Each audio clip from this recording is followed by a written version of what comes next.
Yeah. Today I'm just doing the grapevine. I wasn't going to do this yet, but those two grapevines were quite cheap. They were, I think, $10 each or something, and we just chucked them in out here. The hopes is this is going to be a veggie patch, so I thought I'd start making a wall here to stop the dog from going into the veggie patch.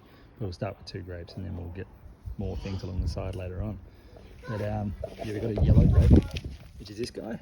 And what we've done is, I know this is really bad tension. I'm not very good with fencing, I've never done it before. But I've done it very sketchily up there. Sorry, my daughter's pulling out weeds. I've just used the cheap man's method, which is only cost me, I think it was $50 all up with the plants with that and the star pickets. So you got the star pickets, we've just twisted that around. And then we've gone through a middle section, so you need 3 star pickets for 2 plants.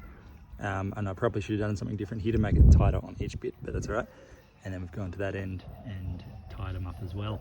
And then we've got 1 plant in the exact middle of each. The tips for it was to do it 2 meters apart or 3 meters apart, but I've done only 1 meter apart. I don't know, I just had this small section, so I don't really want 2 meters across my whole bloody garden. What you do when you put your grapevine in, these are pretty established, they've been pretty pop bound. So all I've done is you kind of wave it up to it, and then you start the weave around little metal bits, and then you just leave it and it will do it itself.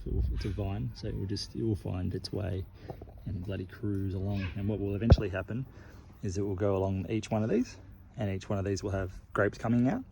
And you can see it here sort of happening already, where you got 1, 2, 3. So the top one's going there, second one's going there, third one's going there. That will go across. Grapes will fall down, and I'll eat me some grapes. And if it gets taller, I just put another wire across, and then obviously you keep doing it until your whole thing's a fence across. That'd be sick.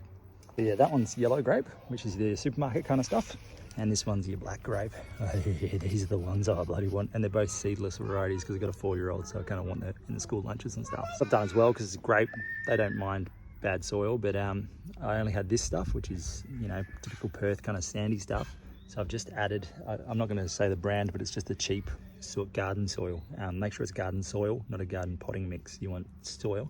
So it's just a cheap soil, and I've just added a little bit of that, so it's you know, get a little bit more nutrients and start those microbes starting to crank up. You know, I'm not a real handyman, so yeah, I'm kind of chuffed with that. You know, give me any tips if it looks like shit, but yeah, I'm chuffed with that.